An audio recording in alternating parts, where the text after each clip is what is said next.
What's up, everybody? Oh, I don't have my green screen thing on. What's up, everybody? How's it going, guys?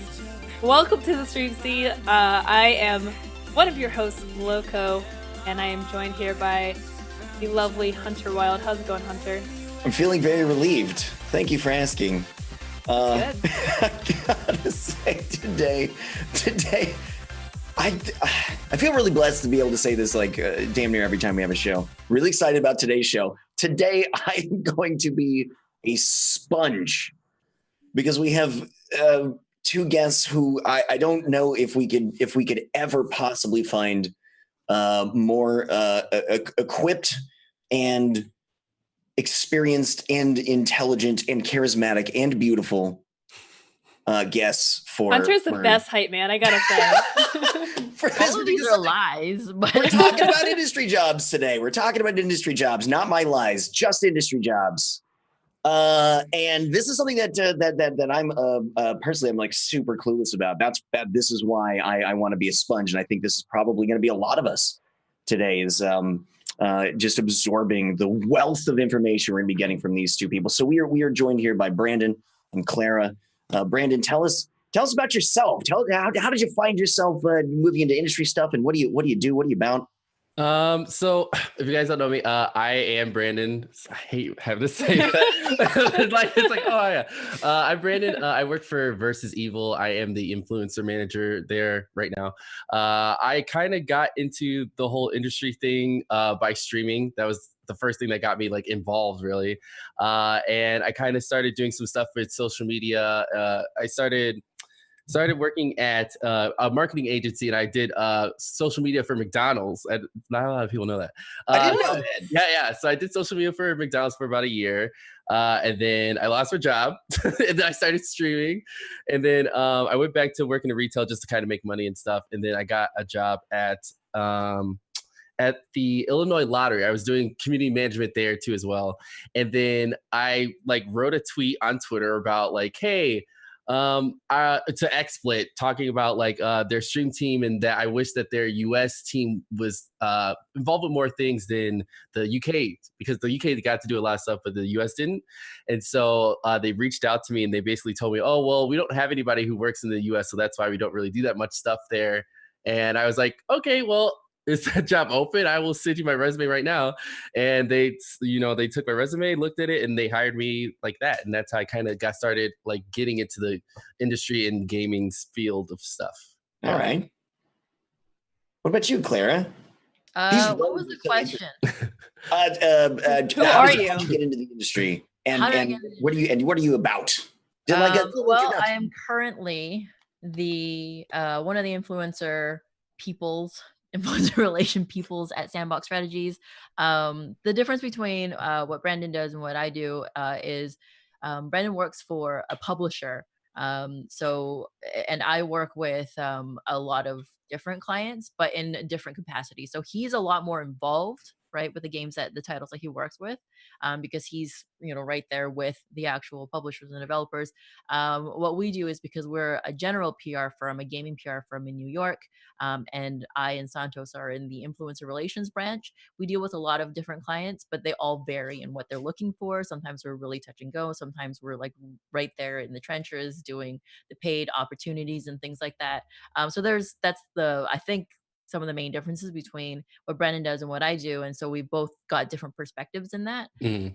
So currently what I do is I reach out to, I know a lot of people don't like the word, but influencers. Yes. My favorite word. We can talk about that later, about the difference between influencers and content creators. But I reach out to them organically or with paid opportunities to help broaden the reach of our clients and their games. And that can come in many different forms.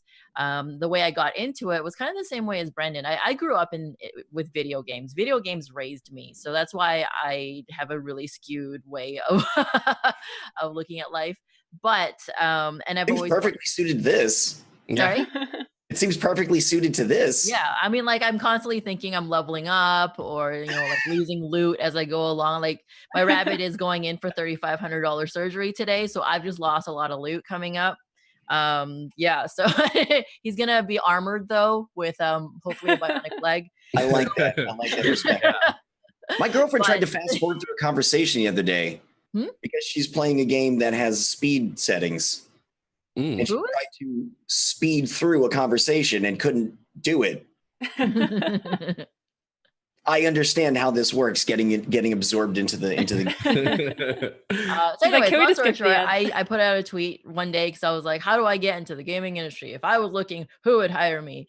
And oddly enough, like a whole bunch of people sent me like, we've got a position, want it, sort of thing. And I was like, I don't know. Oh God, I was working in government in the Ministry of Health at the time. I've Wow. never been in the gaming industry outside of streaming, just doing my own little casual thing.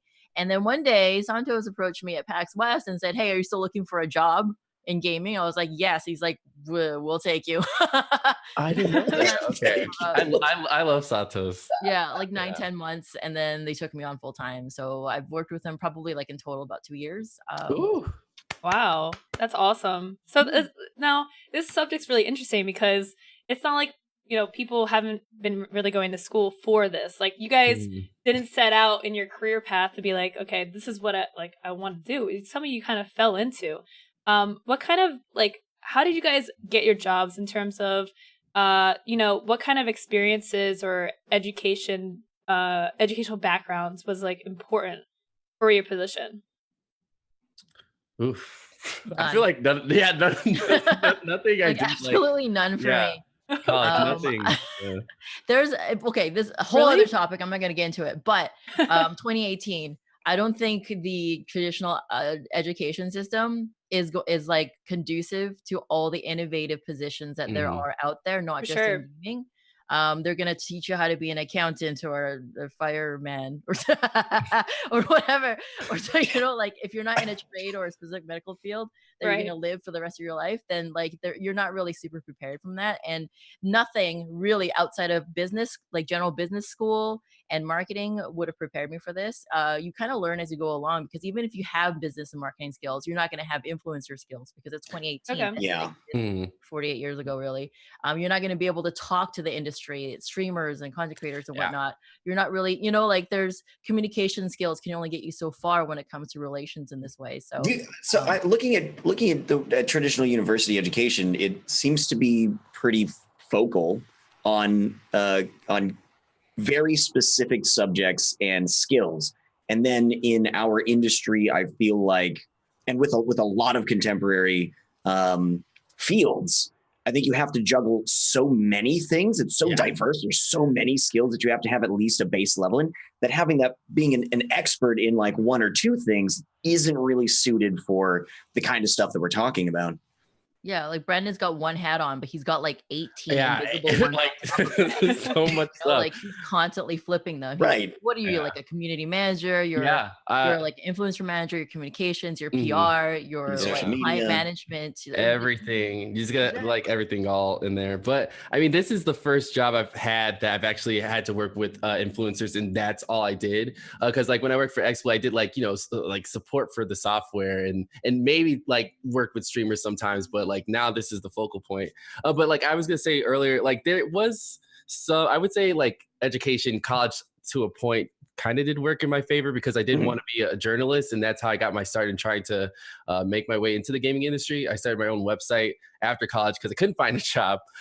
So I used that as my online resume to kind of set to people to say, hey, like I actually have like written publication out there so you guys can see it. So there's a little schooling that you can use. All right. But there's no classes for influencer management. That's not your major. So did you guys like have to do like a formal application process, or like was it more like did you make a connection and like they got to know you? Like I mean, well, for me, like it was a personal connection that I met the person who introduced me to the whole job. He reached out to me asking me if I knew anybody who would want the position. And I said, well, let me take a look myself, because at the time when I was working at Exploit, I kind of felt like I felt like there was a time for me to go at one point. I wanted to do some more stuff. And I took a look at it, and, I felt, what was the application? I just sent in my resume, and I had like an interview, and, my boss now, like he didn't know me at all. So I pretty much had to explain to him why I would be good for the job. So it wasn't like just, oh, Brandon's good. Like we already know him, just give him the job. So it was just connections I made before, and then just having to have that experience from being a streamer and what I did before. Yeah. Mm-hmm. For me, like I always say that, I mean, it's influencer relations for a reason. It is a relationships business. So Mhm. networking is huge, whether you're actively networking or passively, and you're just keeping your options open and keeping lines of communication open. That is massive. The reason that people even knew about me, even though I have a relatively small channel, is through social media, is through my activism through indies, like having some sort of focus and passion that people can relate to you. And from that, you start meeting new people in your circle, and then so on and so forth. But always keeping your books open, your lines open, and not just Mhm. being like, "Hey, I saw you." The end. It's like, "Hey, I saw you. I Yeah. want to know what what more you do, etc." And then from there, it's really just like, we know you from all these other things and these other points of Yeah. contact. We might know you directly, but these people speak really well of you, sort of thing. Mhm. So like I said, relationships business, make sure you have relationships in place, because if you don't have those, how do you show people that you can create those and maintain them and Right. nurture them Yeah. in your In that regard, how and both of you are, for as long as I've known you, have been very visible in social media, which is our main centralized Yeah. communication platforms. How important do you think that is to that sense of visibility to people who may be wanting to connect with you and maintaining relationships and staying on top of somebody's brain, sort of, where they're constantly seeing you, so you're the first person they think of when they're considering whether or not to reach out to somebody for a position? Do you think that plays a huge role, or is it just incidental that you two both happen to have that quality? I'll let her go first. I thought you were still like, I'll let my and mom my go first. son. I bless you. Go for it first. I think it is important to a degree. Depends on what you're looking for. There are a lot of people. I see tons. I think the vast majority of community managers, even social media managers, have very small followings on Mhm. Twitter and Facebook. Like it's a totally different skill set to manage your own social media as opposed to a company or a brand social media. Yeah. Totally different skill set. But it does show that, again, you have the relationships. It's really, really simple to just go on someone's Twitter feed and check out, just it's transparency. This is their personality. This is what they stand for. Mm-hmm. How do they respond to people in adversity and things like that? So there is value in that, because it's a very open window to just who you are in general. Again, relationships business. They don't want someone who's just good at the job. They want someone that they can stand for Yeah. a year plus. So Yeah. I think it is important, but you can showcase your skills in other ways. There are other lines of communication, and you can network in other ways as well. In person is still a big thing. Traditional PR still deals with in-person communications. But I think, like, from here going forward, especially what we do, like in influencer relations specifically, where we don't actually meet the people in person very often, it's all Yeah. very Mm-hmm. online. Mhm. Having an online personality and persona that's right there available for everyone to see is going to be more and more important. Mhm. Wait, can you repeat the question one more time? Because I had the thought and I forgot. Oh, visibility. Me too. Visibility on social media, because Okay. of how active you guys are. You're constantly posting, sharing your thoughts as well as Oh. perspectives on industry stuff. Mhm. How big of a role do you think that plays in whether or not people are going to reach out to you? That you're on the top of somebody's mind when they're looking for somebody to fill a position in the Yeah. industry? It's definitely super important to just be visible. I know, like, I knew before I got partnered, I told myself that I wanted to be more vocal about things I wanted to accomplish. And Right. so, like, I definitely, I think I did write a tweet like a long time ago about trying to get in the industry and what I should do.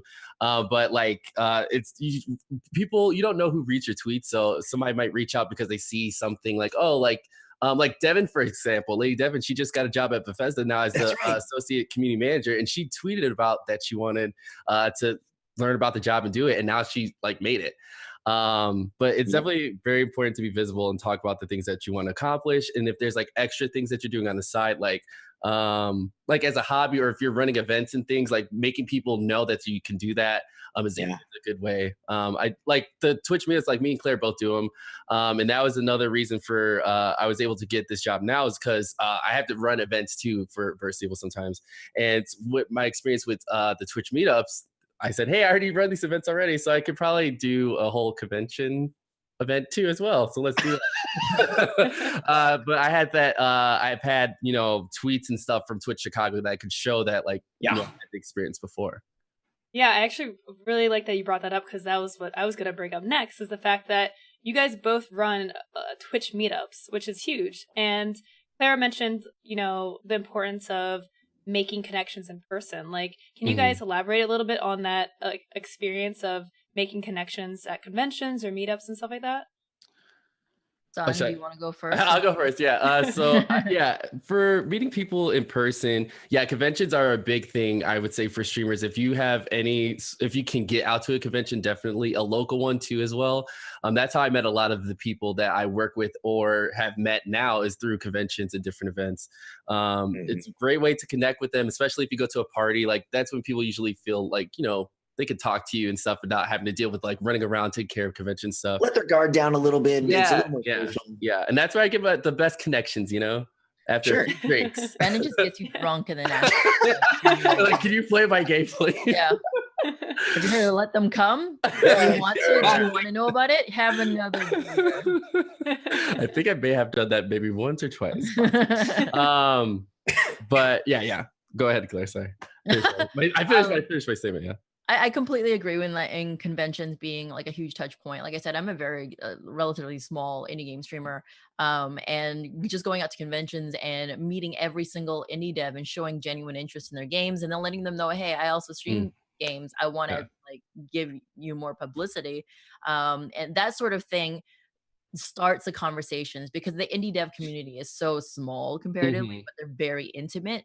So they share your names easily, and the same can be applied through AAA as well, but you have to deal more with like kind of higher ups in that industry. So there's different levels of communication and networking, but it starts person to person. Still, they'll remember you that way. Have business cards, cards that are memorable, that are easy to read, are not gimmicky and look like it's a Disney card or something. Seriously, like, take a look at the cards that they give you, and then take a look at the cards you're giving back. Yeah. They match in tone and professionalism. But a lot of times when I get cards, I look at them like, oh, this is pretty. I would never hire you. Like, you know what I mean? Like you have a different sense of professionalism that doesn't match the brand that you want to work with. And then, so the other thing with Twitch Vancouver is I've made countless connections through Twitch Vancouver. One of the reasons is because Vancouver is such a huge gaming hub in general, a huge industry hub. But other than that, because of my work elsewhere through Twitch and through streaming and through hosting and whatnot, people actually will fly into Twitch Vancouver to meet me and see who I can connect them with.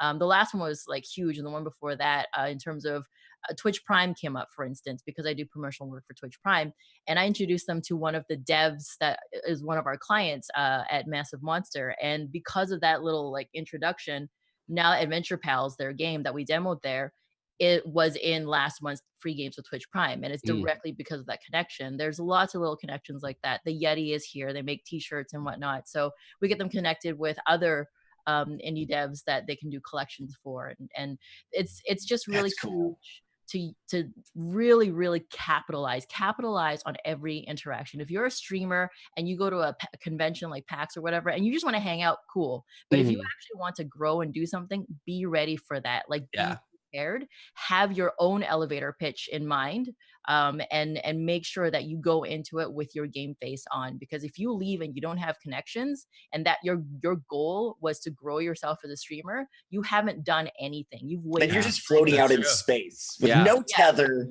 Yeah, exactly.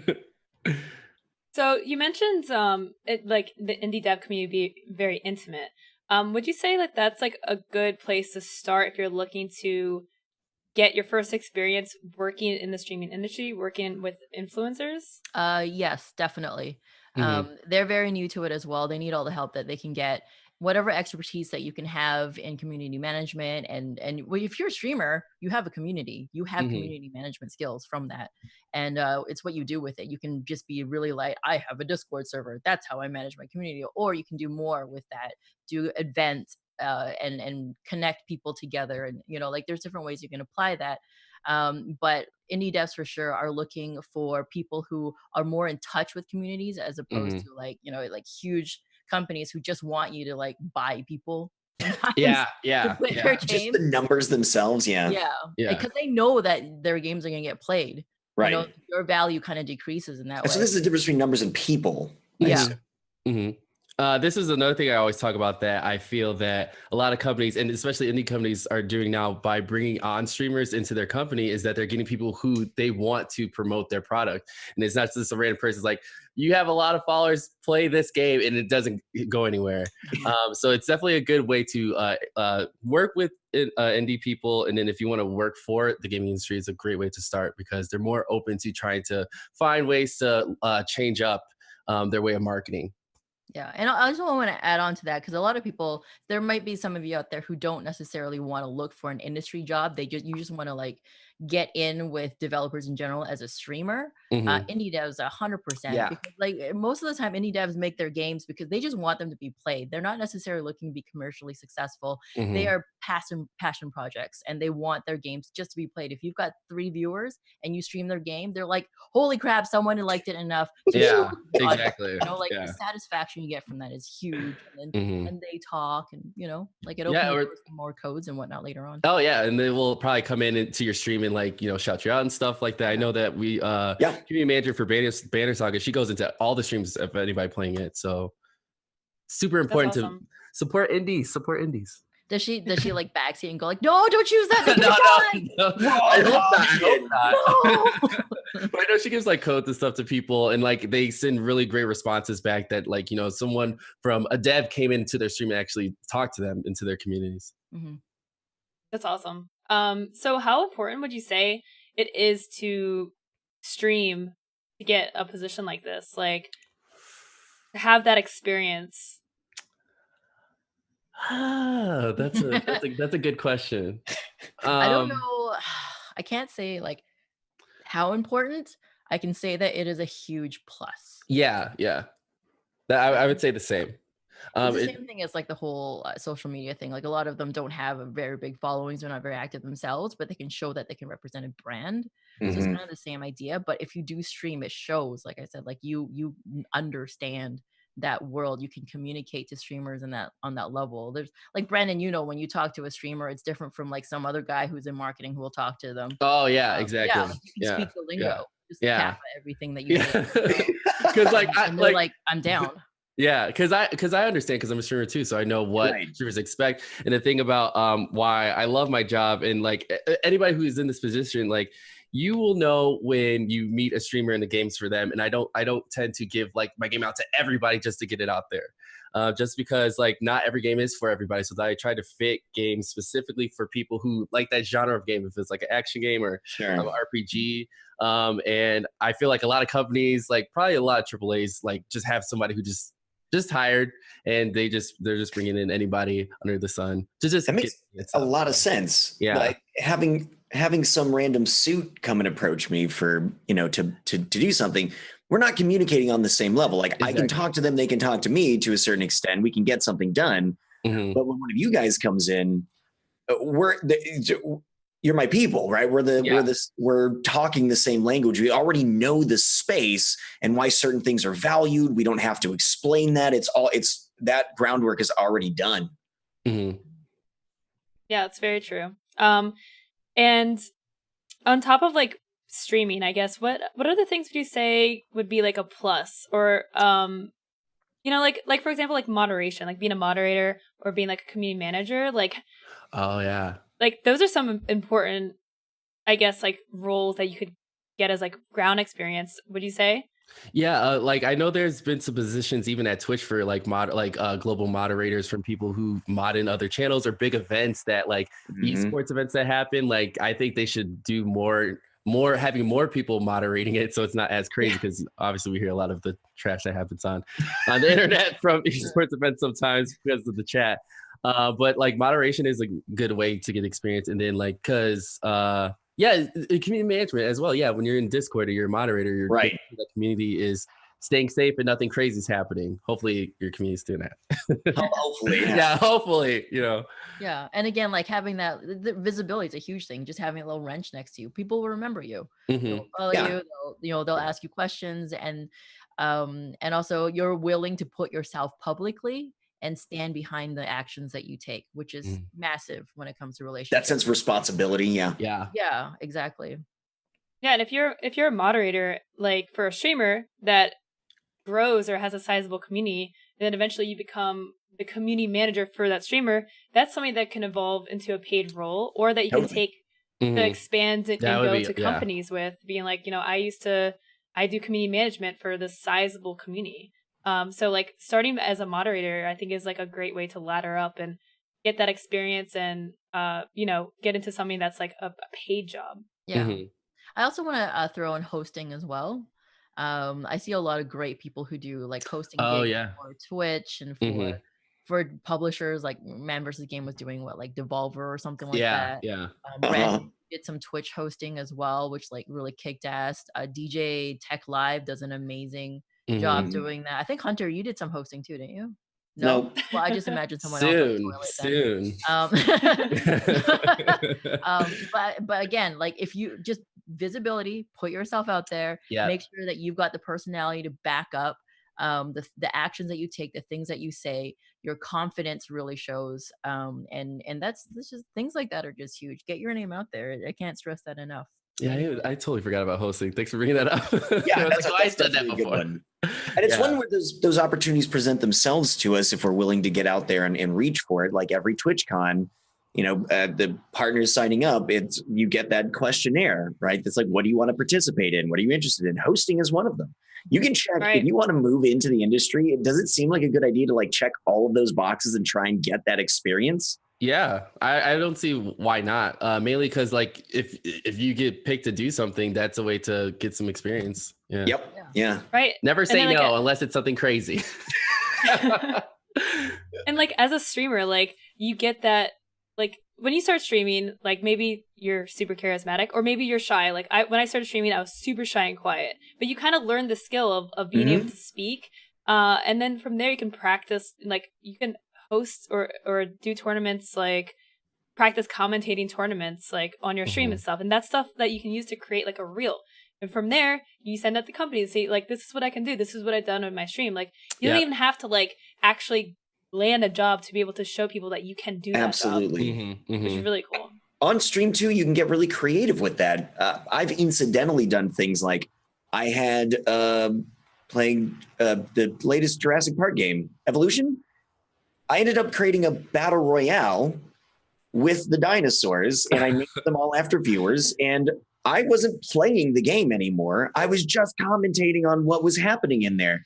And that's something that I can goof off and mess up as much as I want, but you do accumulate a little bit of skill. You get a little more comfortable with it every time you do that. And that's in your own home turf. So you control every aspect of it. You don't have to, first thing you do is get up on stage in front of, a 500 person live audience and the entire world on Twitch. Yeah. You can kind of control your steps there.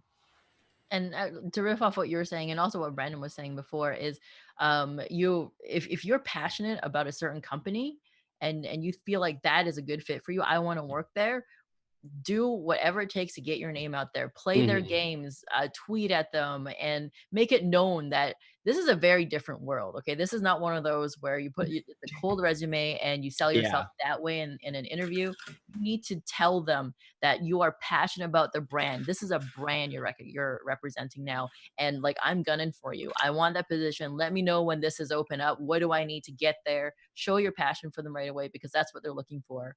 When it comes to someone representing their brand, someone who's passionate about their brand. So find that confidence somewhere. Where can you find that? From streaming. You're already talking to a bunch of people, like you're being very public, you're being very candid, you're responding to things off the cuff. Use that to build your confidence, and then reach out to the companies you want to work for. Like, like XSplit. Brandon was like right there.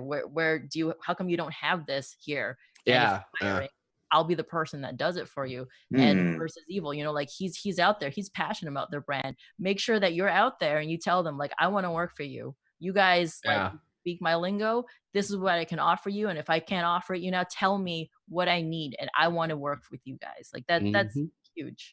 Is that confidence and like mild aggression, but like go get 'em attitude? Is that really mild aggression? Mild, like mildly aggressive. You're not like browbeating them, like hire me. No, you can talk about it. Absolutely. Is that big? Like, hey, you guys, are you hiring at all? Well, Mhm. let me know when you are. That's just, even that alone shows interest in them. Yeah. Okay. Yeah. Cool. Yeah. Like, you're approaching them. Mhm. Yeah. So switching gears a little bit, one of the things that comes up for us as broadcasters is that we're necessarily contractors, right? We're working under contract too on any platform. What are the differences between streaming alone, streaming full time, streaming by itself as your career versus working elsewhere in the industry, maybe doing both at the same time? I'm thinking of things like, like insurance benefits, things like that. What other opportunities exist? What are the things that would, in that regard, draw somebody into the industry seeking more stuff? What is that more stuff situation? I mean, the reason I kind of took a step into the industry was because having a consistent, like, steady income, I was scared of, like, if I was just full-time streaming and I didn't make enough, like, how I'm gonna pay bills. But also, like, I have felt that I'm not gonna stream forever. I don't think I'm gonna be 50 years old and still streaming. Sorry guys if you thought that. Sorry. But I wanted to, like, I wanted to get my foot in the door before, like, it, like, started to explode. Like, streaming was exploding and people were trying to get in the industry, because these jobs are going fast and they're coming very quickly, but they're going pretty fast. But the steady income I wanted, and then I wanted to learn. I've always wanted to work in the gaming industry since I was, like, in 8th grade. Like, I always wanted to work for Nintendo for some reason. I don't know. It's just like, I was like, I want to work for Nintendo. And just, like, being able to like, grow within a company and not just by myself streaming. That's yeah. Yeah. For me, it's I kind of felt like streaming was kind of something that benefited me. And because it's an industry I love, even, if I'm helping indie devs or whatever, I wanted to be more of a direct contributor to the industry. So working for the industry as opposed to the industry working for me. It's kind of a different perspective. And of course, like, just like Brendan, like, I wanted to work for Nintendo. I wanted to, like, hell, my dream job for, like, most of my adult life was to work at EB Games or GameStop for you Americans out there. I just wanted to just talk about video games and sell video games all day long until I realized that they paid you in peanuts, so I couldn't do that. So for me, it's different from Brandon because I live in Canada. I work for an American company, so I'm still technically contractor. I don't get any benefits or anything like that. That's just kind of built into my salary.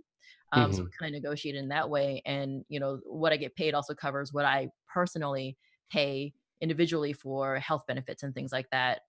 So all of that's taken into account. But the benefits, one huge one is, like, this is actually what I'm wearing. Like, underneath. Oh yeah. This is, like, my house robe because my commute is, like, 8 seconds to my work desk. Talking about that. There's I mean, that's not for everybody, and not everyone gets to work from home. But like I said, like, being fully entrenched in the industry that I love was huge.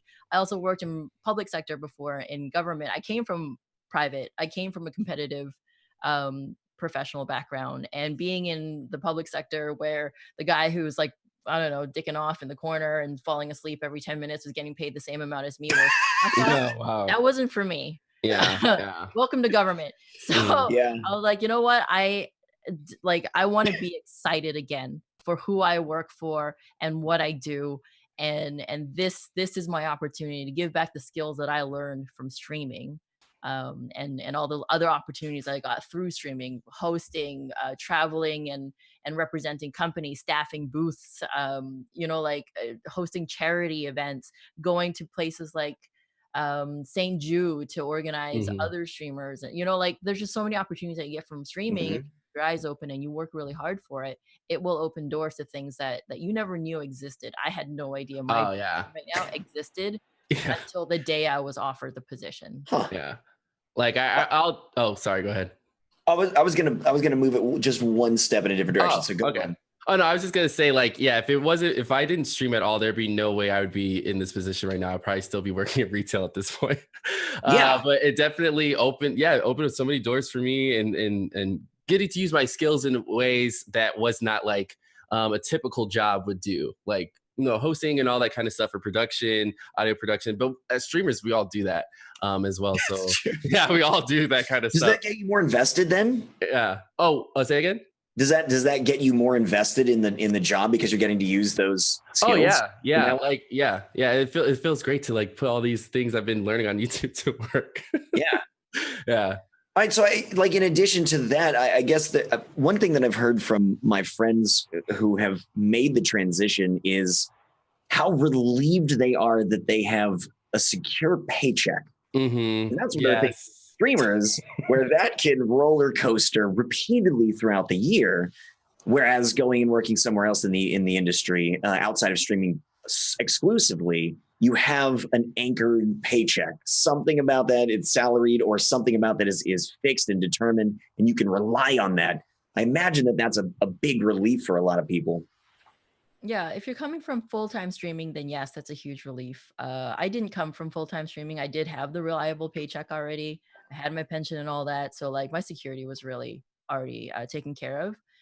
Like I said, like the excitement, being excited about a job, being excited about something that you've been looking forward to all your entire life was a huge drive for me. I forget what you said. So, but Yeah, yeah, yeah.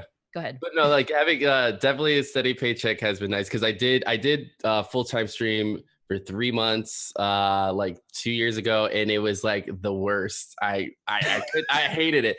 And like I give props to anybody who does it full-time. It was just the fact that like I was streaming because I felt like I had to make the money, and I hated that. So that's why I ended up, yeah, it killed my passion for a while. And so that's why like there was a point where I decided that I wanted to go back. I'll just go to retail just to make money for now until I figure out what I need to do. And then luckily I kind of fell into like the other jobs I had to get to XSplit eventually. But it is nice to like wake up and just go in my room and start work, but being able to say I love my job instead of like waking up being like I hate it, I don't want to go into work today, like I don't want to deal with people yelling at me and stuff. So it's been a great 2 years, I would say. I want to like definitely like highlight what Brandon said. There's like, if I love something, I don't want to do it mandatorily. Like, I love streaming. I don't want to do it full time. I've never wanted to stream full time. And even the times that I entertained it, I was like, I have to be my own campaign manager. I have to be my own HR. I have to be my own like payroll and finance and like there's so much shit that entrepreneurship requires, and not just entrepreneurship with one person. You are the only And I was like, while I love streaming and I love the gaming industry, I hate everything else around it. All the admin. So the combination of a steady paycheck of working in the gaming industry and having someone else take care of all that shit, but still doing what you love, like huge. Like, it is the dream. That's why I always think it's funny when people say like, it's so easy to be a streamer. I'm like, no, there's so much involved. It's not just like turn on a video game. That's it. Streaming's the easiest part of the job. Yeah. The actual so streaming. You guys both still stream though, right? So how do you manage that? Like, do you guys have a schedule, or do you like stream whenever you have time? And like, what are your goals with streaming now? Well, I know Claire does a better job at like streaming consistently than I do for sure. I'm kind of like all over the place, but I still stream. I stream like 3 days a week. I try to, but I stream like right after work. So I have like a 2-hour break, and then I stream for like 3 hours, and I don't go to sleep till 4 a.m. and it all starts over again. But I still want to stream because I love it. And it still gives me the passion of being around people that like, and meeting people all the time. So I don't have plans to quit yet. So I guess we're good for now. You're old Brandon. Yay. So we're good for now. So you don't have to abandon streaming, right? Yeah, no. There's a lot of good examples of people who still stream and work in the gaming industry and do both. You just have to find the time to do it, and I mean, you probably can't do it full time, like do an 8-hour stream unless you're really crazy and want to do that. Go ahead. But it is definitely possible to do it. Yeah. I think also like something that my managers or my bosses actually said is they find it important that I continue to stream, because it's part of a huge part of the reason why I was even hired is that I have my foot in there, and I have, my finger on the pulse in the streaming world. So with their blessing and support, like they supported me being on this podcast, they support me being on any sort of opportunity to do with streaming and sharing the word about it. My hosting at TwitchCon, they're like, yes, do it. I think that's cool. You're talking to indie devs and whatever. And so I think it is important that you try to stay in the where you came from and continue why it is that you were picked up in the first place. I do still stream pretty regularly. I've been missing some here and there just because of life issues, but I actually stream.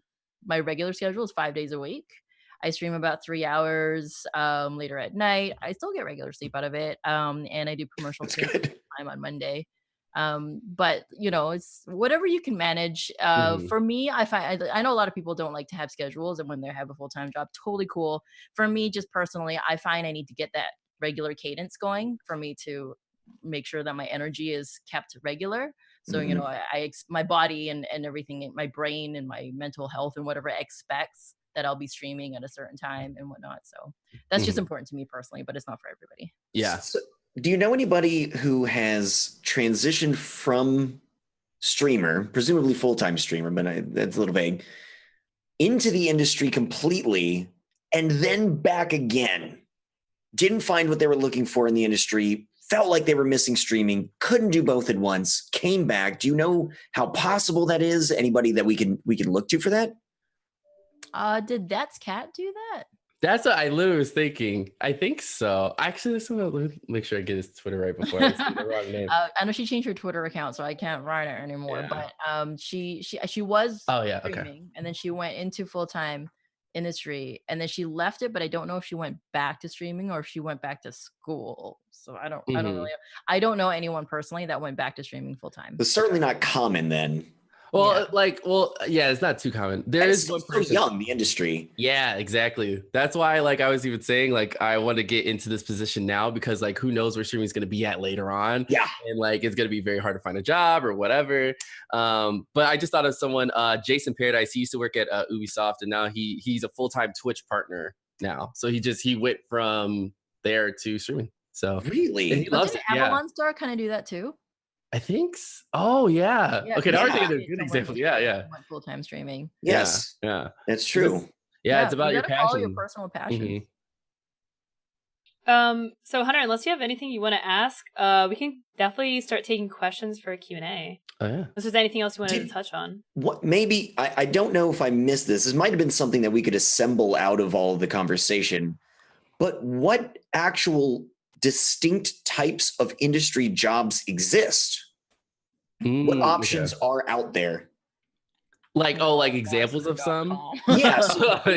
for a publisher, community management for, Hearthstone, as an old teammate of mine who did that, Molly. What kinds of things are out there for people who want to transition into the industry? I definitely community management is like the highest one that you'll find out there. There's like specific brand specialists on certain games and things. Definitely hosting. I've seen a few of those going around, like for esports events or like for conventions. I'm trying to think of any other ones I've seen. There's also event coordinators, like event managers, where they, like setting up booths and whatnot, and PR in general. Like you can still get into PR. Journalism and whatnot, or not journalism necessarily, but doing the PR work, creating the beats and the stories so that other people will cover your games. I'm trying to think of other things, but community manager is usually the first stepping stone, like the first entry point, and a lot of people stay there forever because it's a great position. But it is considered entry in terms of like salary level. What obviously like influencer relations. But every company has something different, and they also call them different things. Yeah, really. There's like product specialist, strategic manager, manager, social manager. There's a lot of crazy different buzzwords. You have to be aware of all of them. And yeah, like I actually have something that's set up not for me. But for other people who are looking to get into the business, I have a Google alert that sends me an email like every day about positions that come up, like just doing searches. And really? Then how do you set that up? That's relevant, like say a Blizzard or blah blah. I'll reach out and say like, hey, dudes, like there's something that you might be interested in or whatever. Yeah. So there's a lot of crazy buzzwords out there, but you just have to know it all. Yeah, and I usually retweet like when I see like industry people having jobs out there, and I really hope people are applying for some of these jobs because I'm like, there's some really good ones I saw. Oh yeah. But yeah, just retweeting them and trying to get them out there is the best way. So someone actually asked, this kind of ties into what you just mentioned, like what are some keywords that you should keep an eye on? Ooh, oh yeah. For like a position. Me? Influencer, obviously, influencer relations, influencer content creator, yeah. Social, community manager is like the biggest one. Community manager works for any industry, not just gamers. Yeah. Yeah. So there's a community manager for anything. Social manager, social media manager. Yeah. That's events coordinator is massive. Like Brandon, like you and I do the Twitch meetups and whatever. That's like massive. Like I could honestly, like I could get any Twitch event, or I mean, like event specialist position if I really dug into it. Just having all that. What else do I have searching? I think those are the main ones. There's another word that I use. I can't remember what it is. Community manager. Did I already say that? Yeah, we said that. Okay. Yeah. That's why he's on the far end of that conversation. But I was strategies. Strategies, campaign strategist, things like that. I was gonna say, like, now since like streaming has become like a little bit more mainstream, a lot of these companies are now making these jobs up. Like I just saw, I think KFC now has like a gaming section now for some reason. I know, well, like we see DiGiorno. Is it DiGiorno that's doing it? Yeah, has recently started doing more stuff. I would say just look out for brands who are just talking about gaming out of nowhere and just like Hot Pockets. They might have some stuff out there. And I even wrote a tweet about that I hope that they're actually bringing on people who understand what's going on and not trying to fit millennials, because I think that's what they're trying to do. Some of them are trying to be legit too. So yeah. Oh, and partnerships manager. Yeah, there you go. That's a good one too. Like the people that get Geico and Twitch together is just the weirdest fucking thing ever. But like, like the people that manage sponsorships and another one, account managers for companies that manage streamers. So like loaded.gg, OPG group. Yeah. Did I say OPG group where the G stands for group? But like account manager is huge. And you don't streamer like knowledge for that. You need you just that honestly, like in partnership business degree could be huge. I think actually OP group is actually looking for people right now. They are, so I saw that. Retweeted them recently. Yeah. So that's another role that we didn't touch on too much about, but Zach's in chat. He's an account manager. Hi, Zach. So like you could work with streamers, help set up these deals, and like that's what I do now. Pay me, Brandon. Pay me. I will if you want me to.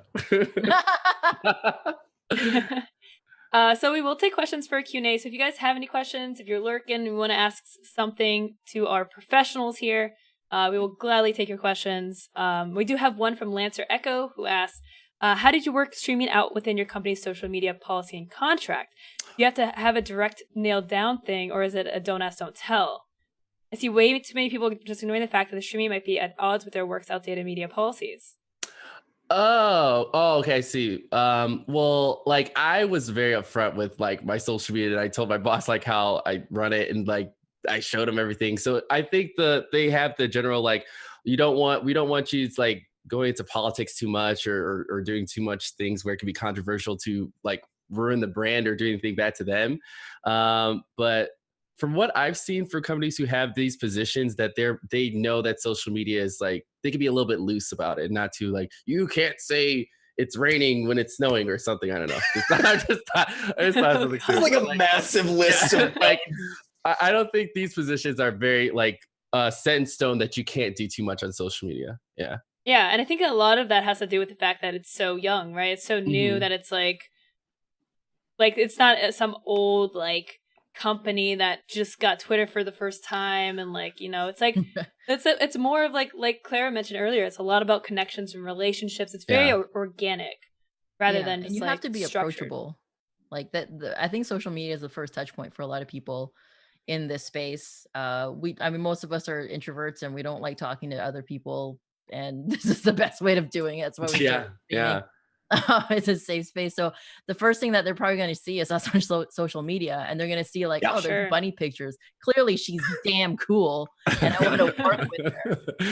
And then Brandon just like opens up his library of gifts so that people Yeah, can see his personality, like That just has worked. 100% his personality just from his gift library. I will say I never thought in my life that I'd be able to like use gifts for work, and I would like be able to do that. It was fine. But like there's Yeah. that whole controversy before with ArenaNet, or was it ArenaNet that fired that chick for Yeah. going like saying Oh something? yeah. Like that's opened a lot of conversation. In fact, Mhm. there was a huge post about like this is a sample of what most employers should be giving to their employees on social media guidance and whatnot. Some companies will do it, some won't. Mhm. I find that it's the best to be organic about it and just have a general conversation instead of something written in stone about it. But that's just me personally, just because I feel like if anything's written in stone, it feels more like you're owning their personality a Yeah. little bit. This is an extension of you. This is an outlet for you. And if that's that person that is just naturally them is not something that you want representing your company, why'd you hire them in the first place? Yeah, exactly. Yeah, that's and so true. in that regard, it's less about you would want it to be less about policy and more about culture. Mhm. Right? Present the culture that you Yes. want everybody to participate in, as opposed to Yes. having the list of rules that are the do's and the don'ts of your own personal Yeah. life. Yeah. That being said, if you're just gonna I'm not saying which way I lean or anything, but if every second tweet that you have is hashtag MAGA, that's not gonna last very long. Yeah, Just because yeah. you've taken a very strong Direct personal political stance. orientations. That's Yeah. just very, like Yeah. it's a lot of common sense as well, and they will provide guidance Yeah. along the way for you. Yeah, like if you're like at the end of the day, like it's better to be more careful, especially if you're new into the industry, rather than just being like, you say completely outlandish things if you're attacking Yeah. people. Like, I mean, I talk You're about all my over the bowel movements place. all the time, publicly, and they're cool You with talked it. about my bowel movements. Oh, that did Well, it happen. was important. Greeting asks, how necessary is a degree needed for most of these positions? We kind of touched on this earlier, but Mm-hmm. I don't think it's not super Yeah, because I don't required. There doesn't belong. necessary. You just like have to have like some sort of experience of what they're looking for. Like, if you're doing community management, like we said earlier, if you're a streamer, that's a great way to have that out there. If you do events, you plan out tournaments, and that's good experience too. Just have proof that you've done it, so you can Yeah. show Right. them that. Yeah. I would That's say always- practical. Yeah, like having like we were talking about reels and stuff earlier. I'm actually was gonna build myself like a content creator kind of what was it? A content creator deck kind of showing all the stuff I've done and things like if I was to be hired for a show or something, whatever. I was gonna actually put that out there if people wanted to start making their own decks of their own content so they can put that out there as a reel too, or a portfolio reference kind of thing. Yeah. In an industry that's constantly moving, like it changes every month. You have new players every month. They're not really interested in what you learned 4 to 8 years ago. Mhm. That does not That's very matter. It's true. not relevant anymore. It's actually a lot to do with street smarts. Like it's weird to say something like that in PR, but like it is a lot of street smarts. Can you talk? Can you speak the language? Can you make the connections that are changing every single month? Mhm. And be like have your pulse on the thing. Like when I applied, I wrote like I have some post-secondary. They don't give a crap. They want to see who you've worked with, the people Mhm. that you've done, all the practical experience that prove that you can do this, not what you've proven to some professor that you can recite. Yeah, Mhm. that's very true. Yeah. So, do you guys have more examples of things or events that you can put on a resume? As Wes asked in chat, like, what are some things that help you stand out? What kind of experiences? What goes on a CV? Like I would say, well, are you saying like if you weren't working in the industry already, what you would put on there? Or? Yeah, if you're like trying to get into the industry. And also, do you guys know of any resources that people would? Because a lot of it's always somebody's first time going into going out into the world, into the industry from wherever you were before. If it's from streaming into other industry jobs like what you guys do, if you're interested in making that transition, you're talking about preparing certain things. What goes on there per Wes's question, and what can you look at to figure out how to even structure it, or how does that work? Brandon, you can go first. Yeah, I'm trying to think. I mean, what I used to do, I used to put my website on there, and that's how I got the social media job at McDonald's, because they found my website and reached out to me, and they were starting at the time they're calling a social media specialist project. That's what it's called. That was like 3 years ago. I can't believe that. That's a lot of words. Yeah, they didn't know what to call it then. But yeah, I used my website, and I had like the contact information if anybody want to reach out to me. I used that for a little bit. And then when I deleted the website, I was like, I can't use that anymore. So I started using I used the Twitch Chicago website for one thing, and then I had like a video that I would sometimes add. Because you were running Twitch Chicago, right? Yeah. So that's still happening. That's pretty helpful to put on a resume if you run a meetup or especially because I think, Twitch, like, there's a lot of meetups that haven't been established like in places. So I feel like there's a lot of room. Or if you just like find the meetup that's nearest to you and be like, hey, how can I help? Like, how can I volunteer my time? Yeah, like, because I have 2 other people who help me now, because I used to do it by myself because I was very selfish for a while. But then I brought 2 people on who were just like helping me, like just by them, like on their own. And I decided, hey, why don't you guys help me out? And now they're officially the team. So we're like, putting together the deck, and we're reaching out to like, venues and stuff. So that's also a great way to put like something you can put on a resume if you start working with like a group or something. And it's a way to make connections too. Yeah, like yeah. you mentioned earlier, We all need sponsors. These meetups are not free. So like definitely not. No. Yeah. Liaison, like tech setup. Yeah. Because so many things you can do with that. Yeah, absolutely. Project management is huge. Yeah. Actually. And LinkedIn, actually, I should mention. I still get job offers. I was wondering about that. LinkedIn. A lot of people are on there too. Especially like once I started working for Verse Evil, like I put it. I was on LinkedIn. I was working for Verse Evil on there, and it was crazy how many interesting people were on LinkedIn. I was like, where did this come from? Yeah, exactly. That's a good question. I'm glad we brought that up because like I haven't thought about that site since like I was in college and not doing streaming. So yeah, people still use it. I had to click on it for something that I had to do for work like a few weeks ago, and I was like, wow, there's a lot of people who like messaged me when I wasn't looking. So that's good to know. Yeah, that's definitely a way to land connections and try to find something in the industry. I'm still like a big fan of like going the mod route too. It's like because it's like a way that it's free. It's like you probably have a streamer that you enjoy, spend a lot of time in. And like working your way up with that, like saying that you're a mod for a couple years of a notable channel, like that helps. If you have helped plan any events for that channel, that's another thing. If you end up managing the community or managing the broadcaster, like that's like some really good stuff that you can put on your resume. That's a lot of streamer management experience that like companies look for in this industry. I also mentioned that LinkedIn sounds like it's really old. Like a lot of people like, it's so old, but who's hiring you? They're not people your age. Yeah, that's true. People who have no idea what influencer management is. They're going to look for the word influencer. And that kind of brings me back to something I mentioned before. Like, sure, a lot of people hate the word influencer. They feel pretentious saying it, but that's the lingo. That's what they're not going to go, we need someone in community management. I'm going to look up content creator. Yeah. They're going to look up the current buzzword, which is influencer.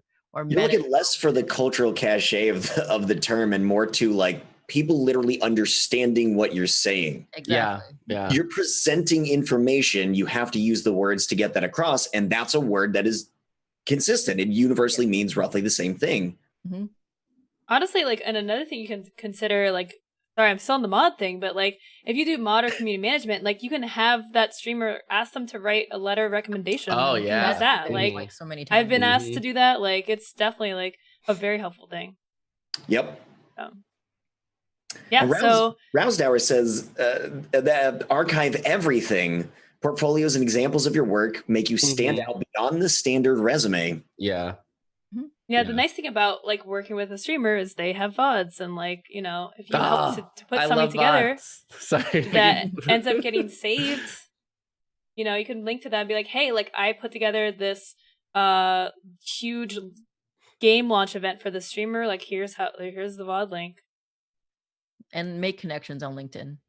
Like when you talk to people at conventions, get their full name, keep their business card, find them on LinkedIn, connect with them.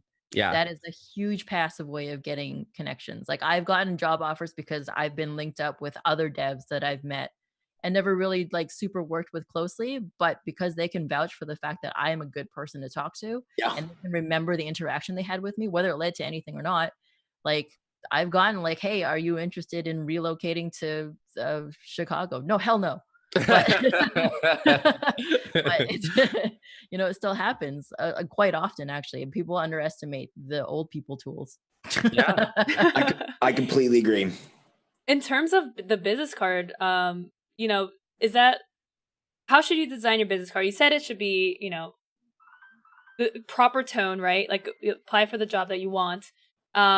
Should you have your full name on there, or your handle, or both? Like, obviously social media and an email. Yeah, I don't have a streamer business card anymore. I just use my work one because I feel like that's more powerful than like giving the streamer one. But mine just has like my full name. It does have my handle on it, and then like my email and what I do. And then on the back of it, it has like one of our games on the back so people can see it. Each card is different. It's like collect them all. I like that. Yeah. So like each a bunch of cards with different games and stuff, just to make them different. In case if I see you again, you won't be like, oh well, I have a different game at least this time. Okay, yeah. So I see it as, again, it is kind of a very old person tactic. Sorry, Swifts. But if people think like business card, everything's over email. One thing to make it at least less old is don't put your phone number on there. Yeah. Really fucking weird. Yeah. But sorry for swearing. But so it's kind of an extension of you. Like, this is the thing that they're gonna remember you from. They're not gonna take a picture of your face and remember you. They're not gonna write down your email. The thing that they're going to like physically keep is your business card. And it's like the whole dress the way, dress for the job that you want, not what you're currently working. Make the business card the thing that they will remember about you, like match where you want to be. And if you want to put like goofy pictures on it, sure. Like, as a streamer, that's fine. I have 2 different business cards. It depends on who I'm talking to. If I want to talk to a dev about like streaming and promoting their game personally, like I just want to stream your game. And I want to get you connected with other devs, or like just just personal things, that's the card I give them. If it's to do with publishing and whatever and what I do professionally, I give them my other card. Both of them have my full name on it. I cannot stress enough how important that is now these days.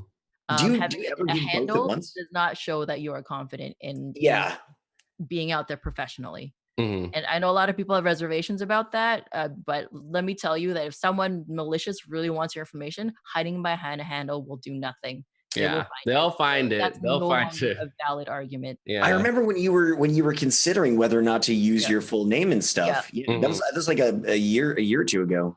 Yeah, we went back and forth. That was a huge Twitter thread, massive, and gave me a lot of insight on it. And in the end, like, I will always support putting yourself out there. Like, you're not gonna go to a regular job and be like, I am SeriouslyClara, hire me. Here's my email, Clara@SeriouslyClara.tv. And that's another reason I changed my name too, as well, because I felt that was so weird talking to people and be like, oh, I'm UGR Gaming, and people be like, what? I don't know what that is. Try to make it as simple as possible. That's interesting because, like, you guys established yourselves as your handle first before you started, doing this. And now you guys feel like you should transition to using your real name, or do you guys use, I guess, tag both when you're like talking to people or like writing emails? How it goes. Yeah, it depends on who I'm talking to, but I usually just say I'm Brandon because my name is in my thing. So I'm just like, oh, it's Brandon Stennis, blah, blah, blah. Or I'll put like AKA iamBrandon. I'll tag my Twitter just in case someone's like, oh, who are you? Or have we met before? Yeah, I just say my real name, and I tell them what I do. They're not gonna remember my handle. Like, I don't go like, hi, I'm Clara, also known as SeriouslyClara on Twitter. I just say I'm like, hi, my name is Clara. I work in influencer relations, and I'm also a Twitch partner. That's what they'll remember. That's the only information they care about. Yeah. And then you leave the card. They're not gonna be like, oh, SeriouslyClara, I'm totally gonna remember that. You're like, oh, I talked with a Twitch partner and she wants to stream my game. I'm just gonna take the card and I'll remember her later on. All right, well, that's gonna wrap it up for us, guys. I do want to go through, and if you guys have one last piece of advice to take home, we can just go down. I guess I just want to hear from Brandon, Claire. I don't care what Hunter says. I want to hear what Hunter has to say. What advice do you have to get into the industry, Hunter? What have you learned? What have you learned? What have you learned from the show, Hunter? That's a really good. Let me go third. I'm still looking at the menu. Well, advice of what things to do. I would definitely say put yourself out there. So on social media, that's always a good thing because people can find tweets like that and reference you to other people. Having reels and examples of things that you've done or want to do to show people right off the bat is good. And I mean, if you follow other content creators who like post like job offers and stuff, like don't think you shouldn't do it because you don't have the necessary requirements. Because some of these jobs, they just have that for placement and things. So definitely apply if you see it. Yeah, because I feel like a lot of people get a little nervous about it because it might seem like it's very intimidating, but just do it. You know, I did that. I was scared. I didn't think they would hire me at XWin. That's what happened. So yeah. I think for me, it's just the same thing we've been saying, like all podcasts is network. It is relationships business. Once again, if you can't prove that you can have relationships now, they're not going to hire you for relationships later on. And also something that a lot of people are not aware of is to be prepared for opportunities. Like a lot of times I've seen this so many times, like, why won't anyone actually contact me? Why won't anyone take me? A lot of times they just don't realize that something has happened and that they can grab onto that. Like they have to be ready to pounce on things and recognize an opportunity when it shows up instead of like next time. That preparedness, right? So that was one that was a takeaway that resonated with me a lot, is collecting your stuff along the way as opposed to waiting until the moment you suddenly want to transition to another part of the industry and then you have to go back and find all your stuff. That's like trying to do your last 5 years of taxes all at once. Good luck. You know, collecting your stuff all along the way, continuing to create your CV, and just do it for yourself. Nobody's seeing it immediately. You can modify it when it comes time to put it out there, when somebody reaches out to you. But if somebody reaches out to you and you haven't done anything to prepare for it at all, even just fantasizing about what you might be able to do 3 years from now, that can help motivate you to just collect the cool stuff that you're doing along the way. Give yourself a checklist every month. What did I do this month that was interesting and noteworthy? Literally write it down. See if you can grab a clip. Collect those kinds of things so that when it happens, you can actually seize the opportunity instead of just having it pass by you. And like Brandon, he created his own position. Yeah, that was crazy. So, like, have the skills. And also if you look at your resume and your reference page is like there's like 2 of them, you haven't done enough work. Yeah, that's true. Get your name out there. Yeah. Have people ready to vouch for you.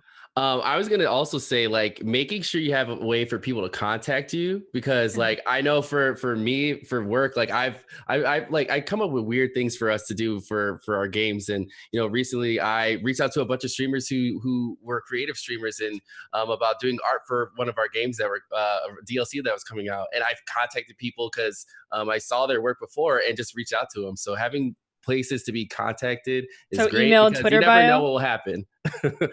Email and Twitter bio? Yes. I think I see like at least one tweet a week from some industry professional that's like, why is your email not in your Twitter bio?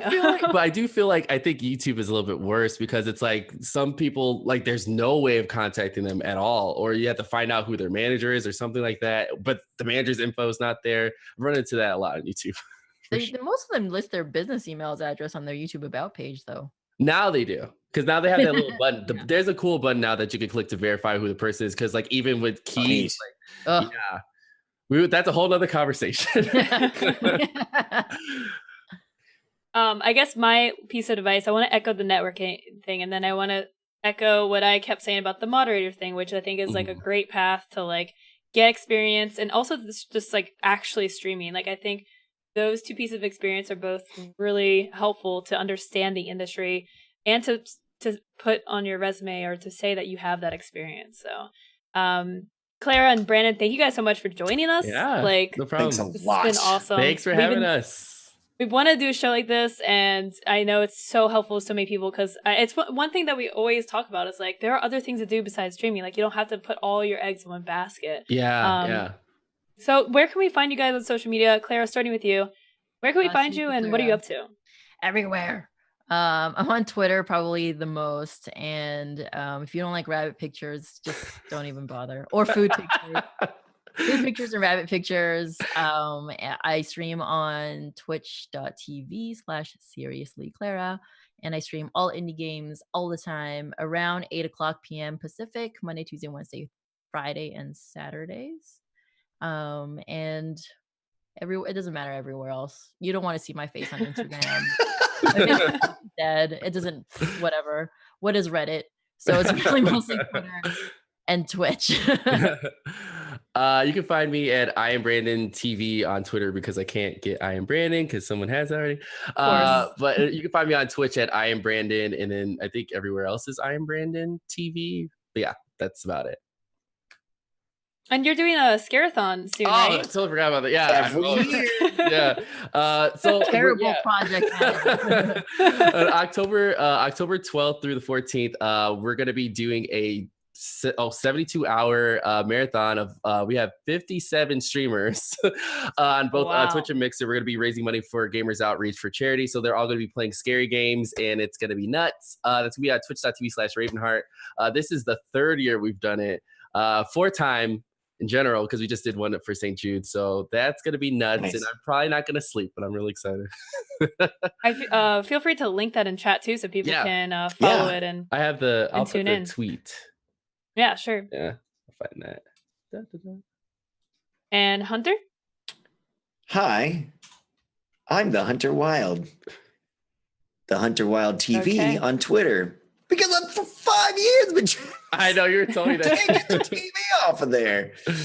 I'm a variety broadcaster. I'm also on here every week, every Monday, alongside Lowco.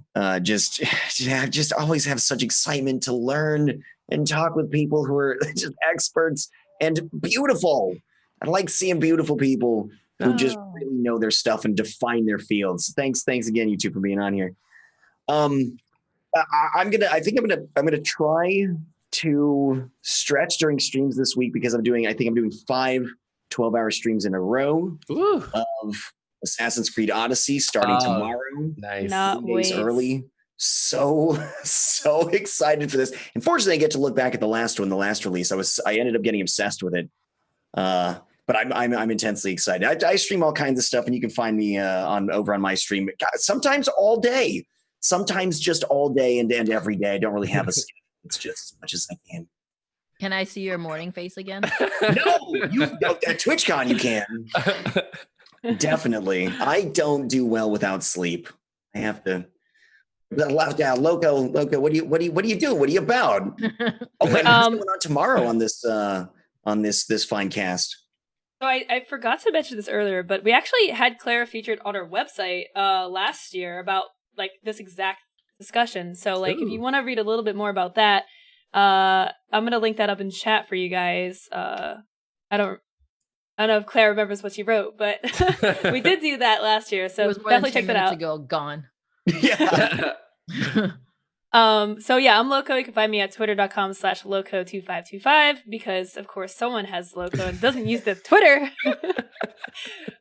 Twitch.tv/Lowco. I'm going to be doing Assassin's Creed on Wednesday as well, and I cannot freaking wait for that game. Nice. The reviews sound amazing, so I'm excited. And yeah, I will be here tomorrow at 4 p.m. Eastern Time for the Stream Doctor. So if you guys are here and you want to get personalized feedback on your channel, you should come tomorrow because it's awesome and I answer questions and it's just me and it's just you guys and we just improve your streams. Such a good show. Time. So custom for that. Feedback for your specific stream. So yeah, definitely come to that. It's 4 p.m. Eastern tomorrow. And other than that, we'll be here next Wednesday, same time, same place. Oh, and if you're going to TwitchCon, we have a panel. We are in a panel and it is Friday at 2 p.m. Yep. Or is it Saturday at 2 p.m.? Friday at 2 p.m. Friday at 2 p.m. Friday at 2 p.m. So if you guys want to see Hunter and my faces in person, you want to meet us, you want to say hi, you want to ask questions, and listen to us talk about streaming, definitely come to that at TwitchCon. So we'll see you guys tomorrow at 4 p.m. Otherwise, we'll see you next week on the stream scene. Thank you guys for tuning in, and have a good rest of your night, guys. Bye, guys. Bye.